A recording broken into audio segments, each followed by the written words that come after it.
Hello my dear students, welcome back to my YouTube channel AKS study zone. आज के इस video में BSc final years का जो बीएससी 6 सेमेस्टर के बॉटनी का आंसर की बताएंगे, जिसका एग्ज़ाम 2024 और 25 के बीच में कराया गया था। तो चलिए वीडियो को स्टार्ट करते हैं। वीडियो अच्छा लगे तो लाइक कमेंट सब्सक्राइब करें।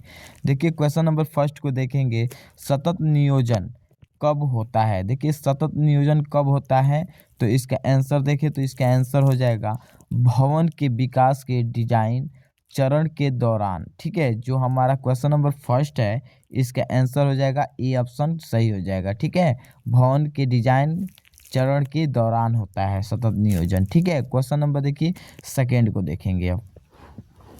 सो स्टूडेंट देखिए ये आंसर करेक्ट हो जाएगा। क्वेश्चन नंबर सेकेंड को देखेंगे, ये बहुत ही इंपॉर्टेंट है, most important question number second है। तो देखिए गंगा एक्शन प्लान कब शुरू किया गया था। तो देखिए गंगा एक्शन 1986 ईस्वी में किया गया था। ठीक है, इसमें देखिए आंसर जो डी है वो हमारा आंसर करेक्ट हो जाएगा।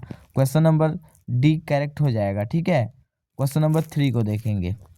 देखिए क्वेश्चन नंबर थ्री को देखेंगे। सो स्टूडेंट देख सकते हैं क्वेश्चन नंबर थ्री में पूछ रहा है, which of the following is not an objective of the Ganga action plan. ठीक है, निम्नलिखित में से कौन सा गंगा कार्य योजना का उद्देश्य नहीं है। तो देखिए ए में पूछ रहा है अवरोधन द्वारा जल का गुणवत्ता के सुधार करना, ये है। ठीक है, और देखिए घरेलू सीवेज जो है उपचार वो भी है, प्रदूषण निवारण है वो भी सही होगा। जो हमारा डी आंसर है वो करेक्ट हो जाएगा। ठीक है, ये हमारा योजना का निवारण नहीं है। सो स्टूडेंट देख सकते हैं हमारा क्वेश्चन नंबर जो थ्री है इसका आंसर डी करेक्ट हो जाएगा, पानी की मात्रा बढ़ाएं। ठीक है, क्वेश्चन नंबर फोर को देखेंगे, compressed natural gas CNG is the manually compressed of संपीड़ित प्राकृतिक गैस CNG मुख्य रूप से बनी है, कहाँ बनी है, तो मीथेन की बनी होती है। ठीक है, देखिए जो पूछ रहा है कहाँ बनी, कैसी मतलब किससे बनी है, तो मीथेन की है। ठीक है, क्वेश्चन नंबर फाइव को देखेंगे, प्राकृतिक को भगवान शिव के स्त्री तत्व के रूप में कौन देवता है। देखिए जो प्राकृतिक में भगवान शिव के स्त्री तत्व के रूप में जो एरियल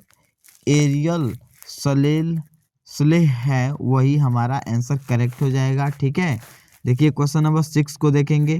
तो स्टूडेंट देख सकते हैं क्वेश्चन नंबर सिक्स में पूछ रहा है, कार्बन ऑफसेट के संबंध में निम्नलिखित कथन पर विचार करें। तो पहला लिखा है, ग्रीन गैस उत्सर्जन की कटौती का श्रेय कार्बन ऑफसेट को दिया जाता है। और दूसरा है, कार्बन ऑफसेट की मात्रा निर्धारित की जाती है कि कार्बन डाइऑक्साइड के बराबर मेट टन के बेचा जाता है। ठीक है, देखिए क्वेश्चन नंबर जो जो है क्वेश्चन नंबर इसका आंसर हो जाएगा, ऊपर दिए गए कौन सी सही है, तो ये देखिए दोनों सही हो जाएगा। ठीक है, ए और बी दोनों सही हो जाएगा। ठीक है, क्वेश्चन नंबर सिक्स जो है उसका ए और बी दोनों करेक्ट है।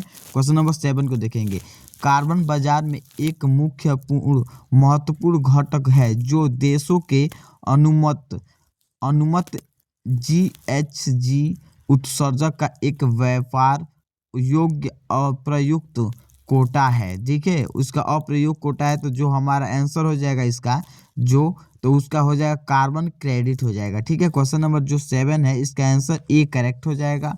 ठीक है, क्वेश्चन नंबर देखिए एट पर चलते हैं। क्वेश्चन नंबर सेवन के ए करेक्ट हो जाएगा। क्वेश्चन नंबर एट पर GIS का मतलब क्या होता है। देखिए GIS का मतलब क्या होता है, इसका फुल फॉर्म क्या होता है। तो देखिए इसका फुल फॉर्म होता है GIS का फुल फॉर्म होता है भौगोलिक सूचना प्रणाली। ठीक है, ए आंसर करेक्ट हो जाएगा हमारा। क्वेश्चन नंबर जो एट है, GIS का मतलब होता है भौगोलिक सूचना प्रणाली। ठीक है, ए आंसर करेक्ट हो जाएगा। क्वेश्चन नंबर देखिए नाइन को देखेंगे, GIS किस प्रकार के डेटा संबंधित है। देखिए किस प्रकार के डेटा से संबंधित है, तो देखिए इसमें स्थानिक डेटा से संबंधित है। क्वेश्चन नंबर नाइन का सी आंसर करेक्ट हो जाएगा। क्वेश्चन नंबर देखिए टेन को देखेंगे। क्वेश्चन नंबर टेन में क्या पूछ रहा है, देखिए मानचित्र निर्माता GIS का उपयोग करते हैं। देखिए GIS का निर्माण मतलब मानचित्र निर्माण के लिए GIS का उपयोग करते हैं कौन, भौगोलिक जानकारी संग्रहित करने के लिए, भौगोलिक जानकारी का उपयोग करने के लिए, भौगोलिक जानकारी देखने के लिए, भौगोलिक जानकारी संग्रहित करने उपयोग करने के लिए। तो जो हमारा डी आंसर है करेक्ट हो जाएगा। सो स्टूडेंट देख सकते हैं क्वेश्चन नंबर 10 का जो डी आंसर है वो हमारा करेक्ट हो जाएगा। ठीक है, इसका डी आंसर करेक्ट है। क्वेश्चन नंबर देखिए 11 को देखेंगे। देखिए क्वेश्चन नंबर 11 में पूछा है लिचेट्स आर है। ठीक है, लिचेट्स है क्या है? तो देखिए लिचेट्स है वो लैंडफिल से दूषित तरल पदार्थ का विकास है। ठीक है, ये हमारा आंसर डी करेक्ट हो जाएगा। क्वेश्चन नंबर देखिए क्वेश्चन नंबर 12 को देखेंगे। गीले कचड़े के खाद में बढ़ने की प्रक्रिया कहलाती है। जो गीले कचड़े होते हैं उसमें खाद के बढ़ने की प्रक्रिया क्या कहलाती है? स्टूडेंट देखिए क्वेश्चन नंबर जो 12 का आंसर हो जाएगा वो खाद हो जाएगा। ठीक है, क्वेश्चन नंबर 12 का आंसर खाद हो जाएगा। आप लोग सही कर लीजिएगा। ठीक है, गीले कचड़े को बढ़ाने की प्रक्रिया को खाद कहते हैं। ठीक है, देखिए क्वेश्चन नंबर 13 को देखेंगे। निम्नलिखित में से किस GHG के वायुमंडलीय जीवन काल सबसे अधिक है? ठीक है, इसमें किसका जो आयु मतलब वायुमंडलीय जीवन काल सबसे अधिक है? तो देखिए इसका आंसर हो जाएगा हमारा आंसर हो जाएगा कार्बन टेट्राफ्लोराइड है, ये इसका सही हो जाएगा। ठीक है, ए आंसर करेक्ट हो जाएगा। क्वेश्चन नंबर 13 का ए आंसर करेक्ट है। क्वेश्चन नंबर 14 को देखेंगे। निम्नलिखित में से किस स्थिति में बायोगैस संयंत्र में बायोगैस का उत्पादन किया जाता है? इसमें किस में उत्पादन किया जाता है? तो देखिए ऑक्सीजन की अनुपस्थिति में, या एरोबिक सूक्ष्मजीवों के क्रिया में, या आयुवीय सूक्ष्मजीवों क्रिया में। ये तो हमारा जो बी आंसर है वो करेक्ट हो जाएगा। ठीक है, एरोबिक सूक्ष्मजीवों की क्रिया में होती है। ठीक है, देखिए क्वेश्चन नंबर 14 का बी आंसर करेक्ट है। क्वेश्चन नंबर 15 को देखेंगे। बायोगैस में शामिल है, बायोगैस में क्या शामिल है? क्वेश्चन नंबर जो 15 का आंसर बी करेक्ट हो जाएगा। कार्बन डाइऑक्साइड, मीथेन और हाइड्रोजन। ठीक है, क्वेश्चन नंबर 16 को देखेंगे। क्वेश्चन नंबर 16 में पूछ रहा है ओजोन छिद्र एवं उनके ह्रास का मुख्य कारण है। देखिए ओजोन छिद्र एवं उसके मुख्य ह्रास का मुख्य कारण क्या है? तो देखिए इसका मुख्य कारण हो जाएगा हमारा, जो आप लोग जानते हैं स्टूडेंट, इसका मुख्य कारण क्या होगा कमेंट में बताइए। और देखिए ये सभी सही होंगे। क्वेश्चन नंबर 16 का डी आंसर करेक्ट हो जाएगा। क्वेश्चन नंबर 17 को देखेंगे। अम्लीय वर्षा के मुख्य योगदान करता है।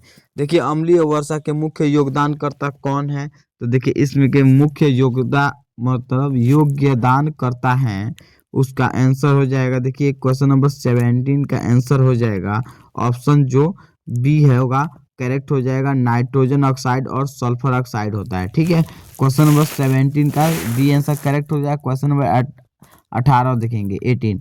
क्वेश्चन नंबर 18 में पूछा रहा है लाखों लोगों की मौत का कारण बने परमाणु बमों का प्रथम प्रयोग कहाँ हुआ है? सो स्टूडेंट क्वेश्चन नंबर जो 18 में पूछ रहा है लाखों लोगों की मौत के कारण बने परमाणु बमों का प्रथम प्रयोग कहाँ हुआ था? इसमें जो प्रथम प्रयोग परमाणु के बने प्रयोग कहाँ हुआ था? तो सो स्टूडेंट आप देख सकते हैं इसमें जो 18 नंबर का क्वेश्चन नंबर अब ये हिरोशिमा और जो हमारा 18 नंबर का आंसर ये आंसर करेक्ट हो जाएगा। क्वेश्चन नंबर 19 को किया गया था। ठीक है, जैसे कि क्वेश्चन 18 नंबर में क्वेश्चन का आंसर हो जाएगा ऑप्शन सी। ठीक है, हिरोशिमा और नागासाकी में प्रथम प्रयोग किया गया था। ठीक है, क्वेश्चन नंबर जो 18 का है उसका आंसर सी करेक्ट हो जाएगा, इसे सही कर लीजिएगा। ठीक है, क्वेश्चन नंबर देखिए 18। क्वेश्चन नंबर अब 19 पर चलते हैं। इससे पहले आप लोग इसको सही कर लीजिएगा। क्वेश्चन नंबर 18 का सी करेक्ट कर लीजिएगा। ठीक है, क्वेश्चन नंबर देखिए 18 का सी करेक्ट है। क्वेश्चन नंबर 19 को देखेंगे। क्वेश्चन नंबर 19 में पूछ रहा है CDM का अर्थ है। CDM का क्या अर्थ है सही? तो देखिए CDM का अर्थ होता है, उसे हम लोग स्वच्छ विकास तंत्र कहते हैं। ठीक है, क्वेश्चन नंबर जो 18-19 है उसका ए आंसर करेक्ट हो जाएगा। क्वेश्चन नंबर 20 को देखेंगे। शुद्ध प्राथमिक उत्पादकता है जो सकल प्राथमिक उत्पादकता ऋण। ठीक है, इसका आंसर करेक्ट आंसर देखें तो देखिए पहला में पूछ रहा है जिसका सेवन शाकाहारी प्राणी करते हैं या जिसका उपभोग उत्पादक द्वारा चयापचय में किया जाता है। तो देखिए इसका आंसर ए आंसर करेक्ट हो जाएगा। क्वेश्चन नंबर जो 20 का ए आंसर करेक्ट हो जाएगा, शाकाहारी प्राणी करते हैं, ठीक है। क्वेश्चन नंबर 21 को देखेंगे। खाद्य श्रृंखला में 10% ऊर्जा रूपांतरण नियम किसके द्वारा किया गया है, मतलब किसके द्वारा दिया गया है। तो देखिए जो 10% जो ऊर्जा है रूप हस्तांतरण, वो हमारा आंसर हो जाएगा लिंड मैन के द्वारा हुआ है, ठीक है। क्वेश्चन नंबर जो 21 का डी आंसर करेक्ट हो जाएगा। क्वेश्चन नंबर देखिए 22 को देखेंगे। क्वेश्चन नंबर 22 में पूछ रहा है नवीकरणीय समाप्ति योग्य प्राकृतिक ऊर्जा संसाधन कौन है। देखिए जो नवीकरणीय समाप्ति योग्य प्राथमिक ऊर्जा जो प्राकृतिक ऊर्जा संसाधन कौन है। तो देखिए बायोमास है, वो हमारा प्राकृतिक संसाधन मास द्वारा, ठीक है, वो वही आंसर करेक्ट हो जाएगा, डी करेक्ट हो जाएगा। क्वेश्चन नंबर देखिए 23 को देखेंगे। विनाशक शब्द में शामिल है, क्या शामिल है। सो स्टूडेंट इसका आंसर देखें तो इसमें जो हमारा ए आंसर होगा डिकम्पोजर, जो डिकम्पोजर होगा वही करेक्ट हो जाएगा। 23 का आंसर ए करेक्ट हो जाएगा। क्वेश्चन नंबर 24 को देखेंगे। पौधा सूर्य की ऊर्जा का लगभग ग्रहण करता है, जो पौधा होता है सूर्य की ऊर्जा का लगभग ग्रहण करता है, कितना % ग्रहण करता है।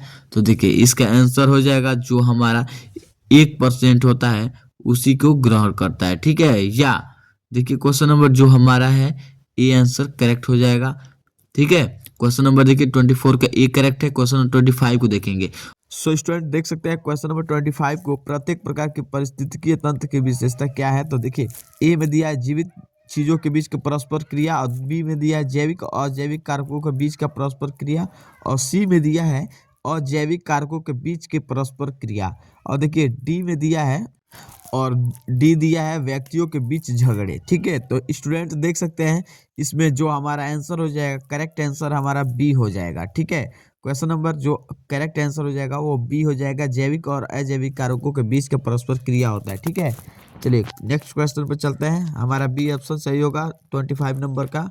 चलिए क्वेश्चन नंबर नेक्स्ट पर चलते हैं। देखिए स्टूडेंट 26 को देखेंगे। जुताई द्वारा खरपतवार निकलना कहलाता है, क्या कहलाता है। तो देखिए स्टूडेंट्स जो जुताई होता है उसके द्वारा खरपतवार निकलना क्या कहलाता है हम लोग को। सो स्टूडेंट देखिए इसका आंसर हो जाएगा पहला ऑप्शन करेक्ट हो जाएगा, पलवार कहते हैं, ठीक है। जो जुताई के खरपतवार निकलते हैं उसे पलवार कहते हैं, करेक्ट आंसर ए हो जाएगा। क्वेश्चन नंबर 27 को देखेंगे। मिट्टी का उसके प्राकृतिक वातावरण में वैज्ञानिक अध्ययन कहलाता है, ठीक है। जो प्राकृतिक वातावरण में वैज्ञानिक अध्ययन कहलाता है, क्या कहलाता है। तो देखिए इसका आंसर करेक्ट आंसर हो जाएगा। देखिए स्टूडेंट जो हमारा मिट्टी के प्राकृतिक वातावरण के वैज्ञानिक अध्ययन करते हैं उन्हें मिट्टी संबंधित विद्या कहते हैं, ठीक है, उन्हें मिट्टी संबंधित विद्या कहते हैं, ठीक है। क्वेश्चन नंबर 27 का सी आंसर करेक्ट हो जाएगा, ठीक है। क्वेश्चन नंबर 27 का सी आंसर करेक्ट है। क्वेश्चन नंबर 28 को देखेंगे। सो स्टूडेंट क्वेश्चन नंबर 28 में पूछ रहा है ये इकाई वायुमंडल में अधिकांश कार्बन पृथक करती है, जो होता है वायुमंडल में अधिकांश कार्बन पृथक कौन करता है। तो देखिए जो हमारा पौधे होते हैं ना अधिकांश वायुमंडलीय कार्बन को पृथक करते हैं, ठीक है। ए आंसर हमारा करेक्ट हो जाएगा, 28 का ए आंसर करेक्ट हो जाएगा, ठीक है। चलिए क्वेश्चन नंबर 29 को देखेंगे। निम्नलिखित में से क्या जीव मंडल के पुनर्नवीकरण नहीं किया जाता है। देखिए क्वेश्चन नंबर 29 को देखेंगे। निम्नलिखित में से क्या जीव मंडल में पुनर्नवीकरण नहीं किया जाता है। तो स्टूडेंट इसमें ऊर्जा होता है उसे नहीं किया जाता है, ठीक है। क्वेश्चन नंबर देखिए 29 का हमारा सी आंसर करेक्ट हो जाएगा। क्वेश्चन नंबर 30 को देखेंगे। कौन सी प्रक्रिया नाइट्रोजन और नाइट्रेट की अमोनिया के रूप में नाइट्रोजन गैस के परिवर्तन करके वायुमंडल में छोड़ती है। देखिए कौन सी है प्रक्रिया है जो नाइट्रोजन को नाइट्रेट की अमोनिया के रूप में नाइट्रोजन गैस परिवर्तन करके वायुमंडल में छोड़ती है। तो देख सकते हैं इसका जो आंसर हो जाएगा वो हो जाएगा बी आंसर करेक्ट हो जाएगा, ठीक है। क्वेश्चन नंबर देखिए 31 को देखेंगे। इनमें से कौन सी वृक्ष प्रजाति गली फसल के लिए सबसे उपयुक्त है? तो देखिए स्टूडेंट, इसमें से कौन सी है जो वृक्ष प्रजाति के लिए, फसल के लिए सबसे मतलब सबसे उपयुक्त है? तो देखिए इसमें से स्टूडेंट जो हमारा आंसर होगा वो उससे हो जाएगा जो कैसिया सियामी या हो जाएगा। ठीक है, सी आंसर करेक्ट हो जाएगा हमारा। 31 का सी आंसर करेक्ट हो जाएगा। क्वेश्चन नंबर 32 को देखेंगे। पादप भूगोल इनमें इनमें से किसका अध्ययन है? देखिए पादप भूगोल जो होता है इसमें से किसका अध्ययन है? तो देखिए स्टूडेंट, जो पहला दिया है पौधों का भौगोलिक वितरण, और बी में दिया है जानवरों का भौगोलिक वितरण, और सी में दिया है सूक्ष्म जीवों का भौगोलिक वितरण, और डी में दिया है मिट्टी का भौगोलिक वितरण। ठीक है, तो सही स्टूडेंट देख सकते हैं इसका जो सूक्ष्म जीवों का भौगोलिक वितरण होगा ये हमारा आंसर करेक्ट हो जाएगा। ठीक है, क्वेश्चन नंबर देखिए, नेक्स्ट क्वेश्चन पर चलते हैं। क्वेश्चन नंबर देखिए 33 को देखें। कौन से जैव भौगोलिक कारक भारत के अधिकांश भाग को आच्छादन करते हैं? जो कौन सा भौगोलिक अधिकांश भाग आच्छादन करते हैं? तो देखिए स्टूडेंट, जो हमारा देखिए स्टूडेंट इसमें जो आंसर हो जाएगा वो पहला दिया है डेक्कन प्रायद्वीपीय, हिमालय, अर्ध शुष्क और आनुवंशिक मैदान। तो स्टूडेंट ये हमारा ए आंसर करेक्ट हो जाएगा। इसमें 33 का ए आंसर हमारा करेक्ट हो जाएगा। क्वेश्चन नंबर देखिए 34 को अब चलते हैं। क्वेश्चन नंबर 34 में लिखा है जेरोफाइटर्स पाए जाने वाले वनस्पति के वर्ग का प्रतिनिधित्व करते हैं। जो वर्ग में प्रतिनिधित्व करते हैं तो क्या हो जाएगा इसका आंसर? तो इसका आंसर हो जाएगा पहला देखिए दिया है उत्कृष्टीय बंधीय रेनफोर्स्ट अर्ध सूक्ष्म तापीय वायु, सी में दिया है अर्ध सूक्ष्म मैदान। तो स्टूडेंट देख सकते हैं हमारा जो सी आंसर है वो करेक्ट हो जाएगा। ठीक है, क्वेश्चन नंबर देखिए 35 को देखेंगे। भारत में सर्वाधिक उष्णकटिबंधीय वर्षा वन कहाँ स्थित है? तो देखिए स्टूडेंट, ए में दिया है उत्तर ध्रुवीय के पास, दक्षिण ध्रुव के पास, और सी में दिया है भूमध्य रेखा के पास, और डी में दिया पश्चिमी गोलार्ध में। तो इसका स्टूडेंट जो इसका आंसर हो जाएगा पश्चिमी गोलार्ध आंसर करेक्ट हो जाएगा। ठीक है, क्वेश्चन नंबर देखिए 35 का डी आंसर करेक्ट है। क्वेश्चन नंबर 36 को देखेंगे। तटीय एवं दलदलीय वन मुख्य रूप से पाई जाती है। तटीय और दलदलीय मुख्य रूप से कहाँ पाई जाती है? तो स्टूडेंट पश्चिम बंगाल, उड़ीसा में, जम्मू कश्मीर में, बिहार के सिक्किम में नहीं, और असम। ये तो इसका स्टूडेंट देखिए इसका आंसर हो जाएगा जम्मू और कश्मीर में पाए जाते हैं। ठीक है, क्वेश्चन नंबर देखिए 37 को देखिए। निम्नलिखित में से किस प्रकार के जंगल में सागौन प्रे सागौन प्रमुख वृक्ष प्रजाति है? सागौन का जो पेड़ होती है एक वृक्ष की प्रजाति है। ठीक है, तो देखिए सो स्टूडेंट क्वेश्चन नंबर 37 का ए आंसर करेक्ट हो जाएगा। ठीक है, क्वेश्चन नंबर 38 पे चलते हैं। देखिए स्टूडेंट, क्वेश्चन नंबर 37 का ए कर दीजिएगा करेक्ट, और 38 को देखेंगे। पृथ्वी के फेफड़े कहलाते हैं। फिर पृथ्वी के फेफड़े किसे कहलाते हैं? देखिए देखिए वने जूएलाई का जंगल, हिमालय का जंगल, और देखिए कैलिफोर्निया का जंगल, और अमेजोन का जंगल, इसे किसे कहते हैं? तो देखिए अमेजोन को जंगल को हम लोग पृथ्वी का फेफड़ा कहते हैं। ठीक है, देखिए स्टूडेंट क्वेश्चन नंबर 39 को देखेंगे। टुंड्रा है, टुंड्रा क्या है? देखिए पतझड़ीय वन। ठीक है, क्वेश्चन नंबर देखिए शीत मरुस्थल, इनमें से कोई नहीं। तो देखिए स्टूडेंट, जो हमारा आंसर हो जाएगा वो शीत मरुस्थल हो जाएगा। ठीक है, क्वेश्चन नंबर 39 का शीत मरुस्थल आंसर करेक्ट हो जाएगा। क्वेश्चन नंबर 40 को देखेंगे। सो स्टूडेंट क्वेश्चन नंबर 40 को देखेंगे। लेटेराइट मिट्टी समृद्ध है तो क्या है? पहला दिए देखिए पहला दिए फास्फोरस, दूसरा है कैल्शियम कार्बोनेट, तीसरा है पोटेशियम, और चौथा है लौह ऑक्साइड। तो सो स्टूडेंट आप देख सकते हैं इसमें जो लौह ऑक्साइड होता है यही हमारा करेक्ट आंसर होगा। जो हमारा 40 का डी आंसर है ये करेक्ट कर लीजिएगा। ठीक है, इसका डी आंसर करेक्ट हो जाएगा। क्वेश्चन नंबर 41 पे चलते हैं। क्वेश्चन नंबर 41 को देखेंगे। क्वेश्चन नंबर 41 में पूछ रहा है ISO 14010 गानक के संबंधित है। किसके संबंधित है? तो पहला है पर्यावरण प्रबंध प्रणाली, दूसरा है पर्यावरण लेख परीक्षा, और सी में दिया है उत्पाद मानकों के पर्यावरणीय पहलू और डी में दिया है, डी में पर्यावरणीय प्रदर्शन। ठीक है, क्वेश्चन नंबर जो हमारा 41 का बी आंसर करेक्ट हो जाएगा। ठीक है, क्वेश्चन नंबर 42 को देखेंगे। भविष्य की पीढ़ियों में अपनी जरूरतों को पूरा करने की क्षमता को समझौता किए बिना वर्तमान की जरूरत पूरा करना कहलाता है। देखिए, भविष्य की पीढ़ियों को बिना जरूरत के क्षमता का समझौता करना क्या कहलाता है? तो देखिए, कचरे का प्रबंध, सतत विकास, स्वच्छ विकास तंत्र, और डी में दिया है वन प्रबंध रणनीति। तो इसका आंसर बी करेक्ट हो जाएगा, सत विकास। ठीक है, क्वेश्चन नंबर देखिए 42 का बी आंसर करेक्ट था। क्वेश्चन नंबर 43 को देखेंगे।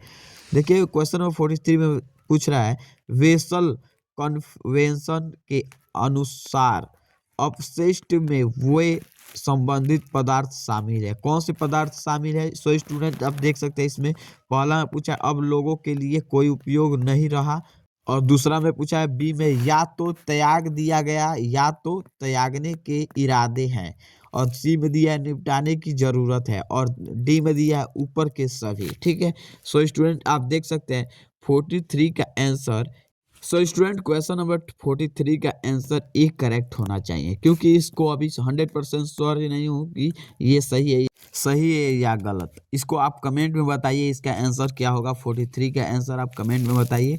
चलिए क्वेश्चन नंबर 44 पर चलते हैं। इसका कमेंट में आप लोग जरूर बताइएगा इसका आंसर क्या होगा। क्वेश्चन नंबर 44 को देखेंगे। अब क्वेश्चन नंबर 44 को देखेंगे। इसका क्वेश्चन नंबर 44 को देखिए, एक निश्चित समय सीमा में किसी इकाई की गतिविधियां के प्रेरित कार्बन डाइऑक्साइड के सभी उत्सर्जन का योग कहलाता है। सभी उत्सर्जन का योग क्या कहलाता है? तो देखिए स्टूडेंट, जो पहला ऑप्शन है कार्बन पत्र चिन्ह है वो करेक्ट आंसर हो जाएगा। क्वेश्चन नंबर 45 को देखेंगे। सो स्टूडेंट क्वेश्चन नंबर 45 में पूछा है RAMSAR कन्वेंशन का उद्देश्य है। देखिए, जो RAMSAR का उद्देश्य क्या है, इसको हम लोग बताएंगे। तो ऑप्शन ए देखेंगे, अर्ध भूमियों का संरक्षण का विवेकपूर्ण उपयोग। देखिए, ये हमारा आंसर करेक्ट था। क्वेश्चन नंबर देखिए 46 को देखेंगे। कौन सा प्रोटोकॉल व्यक्तिगत उत्सर्जन सीमाओं और ग्रीन हाउस गैसों की कमी का प्रतिबद्धता निर्धारित करता है? तो स्टूडेंट ए जो होगा पर्यावरण का विकास पर संयुक्त राष्ट्र कन्वेंशन, और देखिए बी में दिया है क्योटो प्रोटोकॉल, और सी में दिया है सतत विकास का। देखिए स्टूडेंट, जो हमारा बी आंसर होगा वो करेक्ट हो जाएगा। सो स्टूडेंट क्वेश्चन नंबर जो 46 का बी है क्योटो प्रोटोकॉल, ये करेक्ट हो जाएगा। आप लोग सही कर लीजिएगा। क्वेश्चन नंबर 47 को देखेंगे। पर्यावरणीय मुद्दों के निष्पादन लेखा परीक्षा में शामिल है। कौन सा शामिल है? तो स्टूडेंट आप देख सकते हैं, जो प्रदूषण के स्वच्छ एवं पर्यावरण के होने वाले खतरों, और बी में दिया है पर्यावरण नीतियों को कानूनी रणनीतियों के अस्तित्व का पर्याप्त, और सी में दिया प्रतिबद्धताओं का अनुपालन यदि अंतर्राष्ट्रीय सीढ़ियां की ओर गई है या कानूनी रूप से वाह्य है, और डी में दिया है ऊपर के सभी। सो स्टूडेंट देख सकते हैं, इसका आंसर देखें तो देखिए, सो स्टूडेंट क्वेश्चन नंबर जो 47 का डी है उपयुक्त ऊपर के सभी, वो करेक्ट हो जाएगा। सभी के सभी आंसर सही है। क्वेश्चन नंबर देखिए 48 को देखेंगे। क्वेश्चन नंबर 48 में पूछ रहा है, कम करे, पुनः उपयोग करे या पुनः चक्रण मंत्र किससे संबंधित है? सो स्टूडेंट देख सकते हैं, इसमें जो ए ऑप्शन है प्रभावी और विशिष्ट प्रबंधन, और बी में दिया है पर्यावरण प्रभाव आकलन, और सी में दिया है वायु गुणवत्ता निगरानी कार्यक्रम। ठीक है, और डी में दिया है इनमें से कोई नहीं। तो सो स्टूडेंट आप लोग देख सकते हैं, इसमें से जो ए ऑप्शन है वो करेक्ट हो जाएगा। प्रभावी और विशिष्ट प्रबंधन है वो हमारा आंसर करेक्ट हो जाएगा। क्वेश्चन नंबर 48 का ए आंसर आप लोग सही कर लीजिएगा। ठीक है स्टूडेंट, आप लोग देख सकते हैं ए करेक्ट है। और देखिए क्वेश्चन नंबर 49 पर आप चलेंगे। क्वेश्चन नंबर 49 को देखेंगे। अनुकूलन और समन संबंधित है। अनुकूलन और समझ संबंधित है, किससे संबंधित है? तो देखिए स्टूडेंट, पहला में जल प्रदूषण दिया है, दूसरा में ग्लोबल वार्मिंग दिया है, और सी में दिया है सतत वन प्रबंधन, और डी में दिया उपयुक्त में से कोई नहीं। सो स्टूडेंट, क्वेश्चन नंबर जो 49 का ग्लोबल वार्मिंग है वो करेक्ट हो जाएगा। ठीक है, क्वेश्चन नंबर 49 को बी करेक्ट है। क्वेश्चन नंबर 50 को देखेंगे। एक पर्यावरण लेख परीक्षक के भूमिकाएं। ठीक है, एक पर्यावरण लेख के परीक्षण की भूमिकाएं। ये अनुसार देखिए पर्यावरणीय प्रभाव की पहचान, और दूसरा में दिया है दस्तावेज तैयार करना, और सी में दिया है उपायों का क्रियान्वयन का उत्पादित करता है, और डी में दिया है उपयुक्त सभी। सो स्टूडेंट, हमारा डी जो क्वेश्चन का 50 का डी करेक्ट हो जाएगा। क्वेश्चन नंबर देखते हैं 51 को देखेंगे। पारिस्थितिकी अनुकूल के अंतिम स्थिर समुदाय को कहा जाता है। देखिए अंतिम स्थिर समुदाय को क्या कहा जाता है? सो स्टूडेंट, इसे देखिए क्वेश्चन नंबर 51 को देखेंगे तो इसका क्या आंसर होगा? सो स्टूडेंट, इसको देखिए स्टूडेंट, जो ए हमारा होगा क्वेश्चन नंबर जो 51 का देखिए, ए देख सकते हैं, बी देखिए परम समुदाय, और सी में दिखा अंतिम समुदाय, और डी में दिया है सेरल समुदाय। क्वेश्चन नंबर देखिए 51 का आंसर बताए तो इसका आंसर करेक्ट आंसर हो जाएगा जो ए होगा क्लाइमैक्स कम्युनिटी। जो ए आंसर होगा वो सही हो जाएगा। ठीक है, क्वेश्चन नंबर देखिए 52 को देखेंगे। रेगिस्तान में रहने वाले पौधे क्या कहलाते हैं? जो रेगिस्तान में पौधे होते हैं उन्हें क्या हम लोग कहते हैं? देखिए इसे पहला में दिया हाइड्रोफाइट्स, और दूसरा में मेनोफाइट्स, और सी में दिया साइटोफाइट्स, और डी में दिया है xerophytes. So student, xerophytes correct answer है। जेरोफाइट्स करेक्ट आंसर हो जाएगा। ऑप्शन 52 का डी आंसर करेक्ट हो जाएगा। क्वेश्चन नंबर 53 को देखेंगे। जलमग्न हाइड्रोफाइट्स में रंध्रक कहाँ मौजूद होता है? सो स्टूडेंट, क्वेश्चन नंबर जो 53 का ए होगा अनुपस्थिति, दूसरा में निचले सतह पर, तीसरा है कोने में, और डी में दिया ऊपरी सतह पे। तो सो स्टूडेंट, इसका आंसर करेक्ट आंसर ऊपरी सतह पे होगा। ठीक है, क्वेश्चन नंबर 53 का डी आंसर करेक्ट हो जाएगा। क्वेश्चन नंबर 54 को देखेंगे। घास के मैदान के पारिस्थितिकीय तंत्र में ऊर्जा का पिरामिड है। ऊर्जा का पिरामिड है, क्या है? जो 54 का पिरामिड है, तो पहला में दिया है उल्टे, और दूसरा में दिया है ईमानदार, और सी में दिया है मिश्रित, और डी में दिया है उपयुक्त सभी। सो स्टूडेंट, इसका राइट आंसर अपराइट होगा। ठीक है, ईमानदार होगा। क्वेश्चन नंबर देखिए 55 को देखेंगे। पारिस्थितिक पिरामिड की अवधारणा किसे दी? देखिए पारिस्थितिक पिरामिड की अवधारणा किसने दी? तो देखिए इसमें जो किसने दिया था इसमें, तो देखिए चार्ल्स डार्विन ने दिया था। ठीक है, क्वेश्चन नंबर 55 का ए आंसर करेक्ट है। ठीक है, और क्वेश्चन नंबर देखिए 56 को देखेंगे। क्वेश्चन नंबर 56 में पूछ रहा है स्थलीय परितंत्र की प्राथमिक उत्पादकता निर्भर करती है, किस पर निर्भर करती है?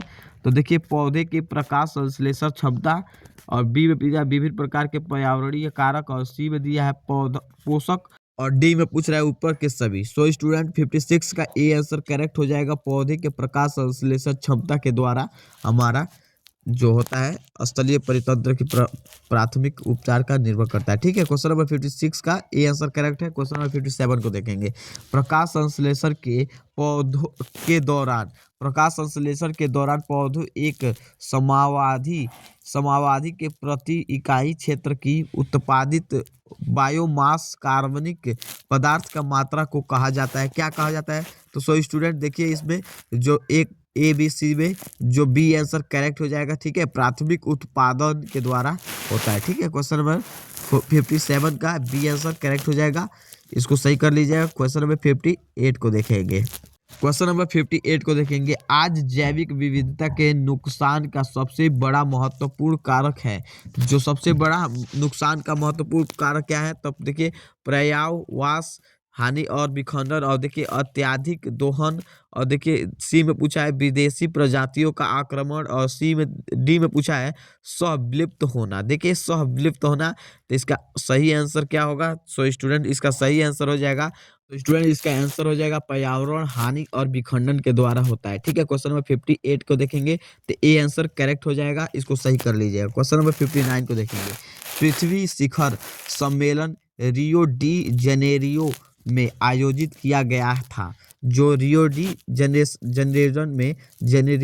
में शामिल किया गया था। कब? 1952 ईस्वी को किया गया था। तो सो स्टूडेंट देखिए 1952 ईस्वी हमारा करेक्ट हो जाएगा, सी आंसर करेक्ट है। 59 का सी आंसर करेक्ट हो जाएगा। क्वेश्चन नंबर देखिए 60 को देखेंगे। सो स्टूडेंट क्वेश्चन नंबर 16 में पूछ रहा है, जब किसी संकटग्रस्त पौधों को विलुप्त होने से बचाने के लिए तत्काल उपायों का आवश्यकता होती है तो उसे वांछनीय वांछनीय दृष्टिकोण है। तो उसका दृष्टिकोण है क्या है? तो देखिए पहला जो पुनः स्थिति संरक्षण है वो हमारा आंसर करेक्ट हो जाएगा। बी आंसर हमारा 60 का बी आंसर करेक्ट हो जाएगा। क्वेश्चन नंबर 61 को देखेंगे। जैविक विविधता के नियम एक को छोड़कर सभी को प्रभावित कर सकता है। क्या कर सकता है? तो देखिए स्टूडेंट जो ए में दिया है पौधों के उत्पादन को गिरावट, और बी में दिया है पर्यावरणीय गड़बड़ी का प्रतिरोध में वृद्धि, और सी में दिया है उपयोग किए गए पानी का परिवर्तनशीलता में, और डी में पूछा है कीट एवं रोग चक्र की परिवर्तनशीलता में। ठीक है, वृद्धि। ठीक है, क्वेश्चन नंबर देखिए 61 का आंसर करेक्ट आंसर क्या होगा? सो स्टूडेंट इसका ए आंसर हमारा करेक्ट हो जाएगा। पौधों के उत्पादन में गिरावट की वजह से होता है। ठीक है, ए आंसर हमारा करेक्ट हो जाएगा। अगले क्वेश्चन पर चलते हैं। सो स्टूडेंट क्वेश्चन नंबर 62 पर देखेंगे। पृथ्वी पर सर्वाधिक जैव विविधता पाई जाती है। जो पृथ्वी पर सर्वाधिक जैव विविधता पाई जाती है, अफ्रीका घास का मैदान, और बी में दिया है दक्षिण अमेरिका का अमेजन वर्षावन, और बी देखिए स्टूडेंट जो सी में दिया है भारत का पश्चिमी घाट, और डी में दिया है मिस्र के नील डेल्टा, और जो स्टूडेंट इसका 62 का बी आंसर हमारा करेक्ट हो जाएगा, दक्षिण अमेरिका। ठीक है, इसको सही कर लीजिएगा। क्वेश्चन नंबर 63 में पूछ रहा है डॉट डॉट करके किसी विशेष क्षेत्र, परिदृश्य या पारिस्थितिक समुदाय के प्रतिनिधित्व की जाने वाली प्रजातियों की संख्या के रूप में परिभाषित किया गया है। तो क्या परिभाषित किया गया है? सो स्टूडेंट इसका आंसर करेक्ट आंसर हो जाएगा प्रजाति समृद्धि को होती है। ठीक है, क्वेश्चन नंबर 63 का सी आंसर करेक्ट हो जाएगा। क्वेश्चन नंबर 64 को देखेंगे। क्वेश्चन नंबर 63 का सी कर लीजिएगा सही, और 64 को देखेंगे अगला क्वेश्चन। देखिए स्टूडेंट अगला क्वेश्चन, जैव विविधता संरक्षण में हॉटस्पॉट का विशेषता है। ठीक है, इसमें हॉटस्पॉट का विशेषता के बारे में पूछ रहा है। तो इसमें कौन सी विशेषता है? तो देखिए स्टूडेंट जो आंसर इसका करेक्ट आंसर दो बताएंगे।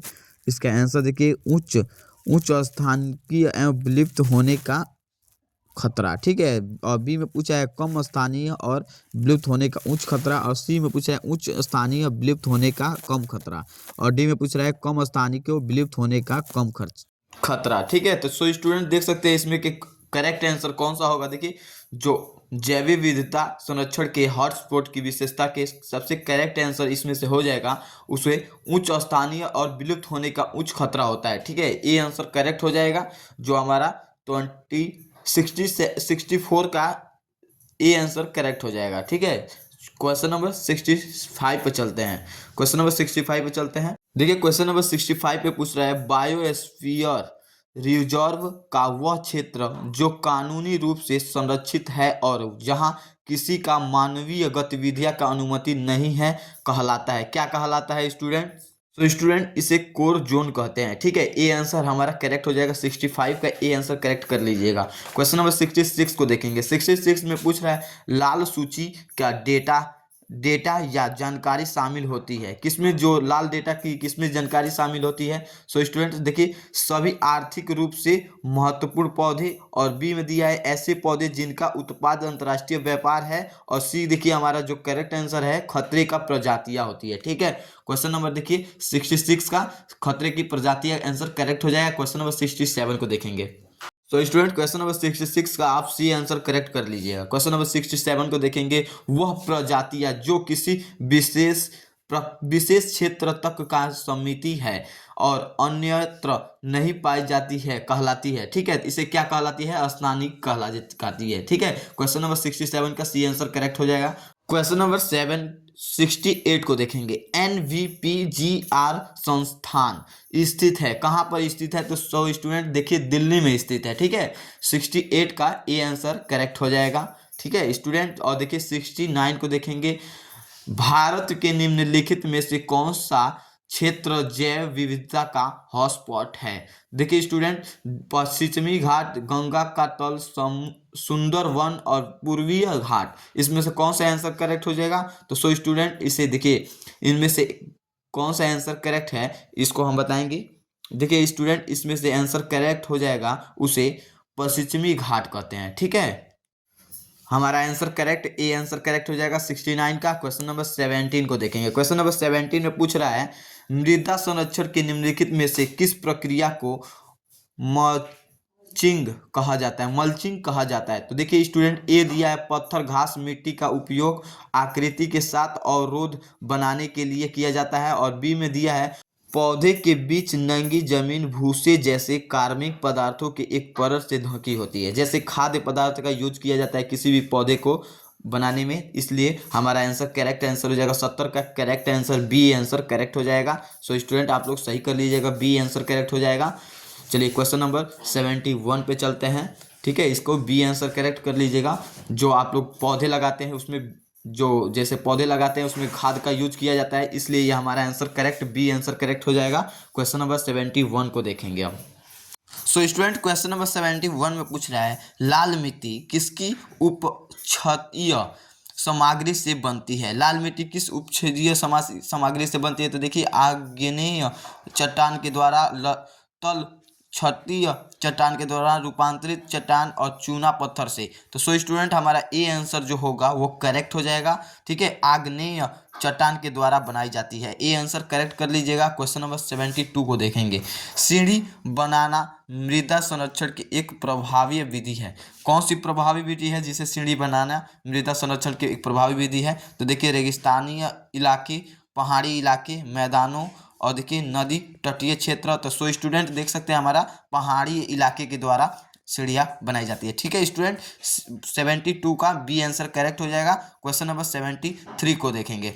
सो स्टूडेंट देख सकते हैं, इसका बी आंसर करेक्ट कर लीजिएगा, 72 का पहाड़ी इलाके। क्वेश्चन नंबर 73 को देखेंगे। मरुस्थलीकरण के मुख्य कारक कौन सा है? जो मरुस्थलीकरण के मुख्य कारक कौन सा होता है? तो देखिए, सिंचित कृषि, ठीक है, सिंचित कृषि, और चराई, दूसरा है पर्यटन, और तीसरा है विकासात्मक गतिविधियां। तो सो स्टूडेंट देखिए, चराई जो हमारा होगा वो सही हो जाएगा। 73 का बी आंसर करेक्ट हो जाएगा। क्वेश्चन नंबर देखिए 73 का बी कर लीजिएगा सही। क्वेश्चन नंबर 74 को देखेंगे। मृदा संरक्षण का अर्थ है। मृदा संरक्षण का क्या अर्थ होता है? तो सो स्टूडेंट देखिए, मरुस्थल का फैलाव को रोकना, और बी में दिया है हवा का, बारिश के, मृदा के कटाव के रोकना, और देखिए वनों की द्वारा मृदा अवप्रदान का रोकना, और ये डी में दिया है सभी। सो स्टूडेंट आप देखिए, इसमें सभी के सभी सही होगा। ठीक है, सो स्टूडेंट इसका आंसर करेक्ट कर लीजिएगा सभी। ठीक है, 74 का